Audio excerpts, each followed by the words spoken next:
Reduced to rubble, people in this village in the Voronezh region could do very little to save their homes. Hopeful that help is on the way, their loss is echoed right across Russia.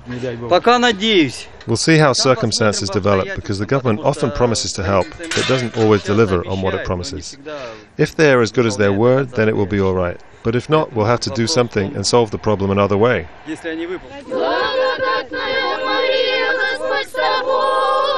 Prayers for those that perished. Villagers and towns across the country remember their loved ones. These are the worst wildfires to hit Russia in decades.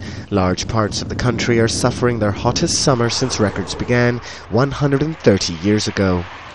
More than 700 separate fires are raging across the country, covering an area of more than 125,000 hectares. It's impossible, even for a fireman, to put out a blaze like that. A lot of forest has burnt, and there are fires both on the ground and high in the trees. It's very hard to do anything at all. It's practically impossible, but we're still trying to do what we can. Already baking in the heat, toxic smog has covered major towns and cities, including Moscow.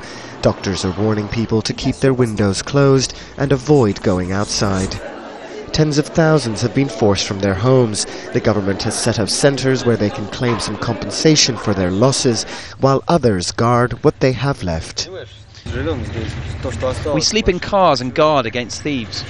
There have already been attempts by looters to steal things, but we managed to get them back.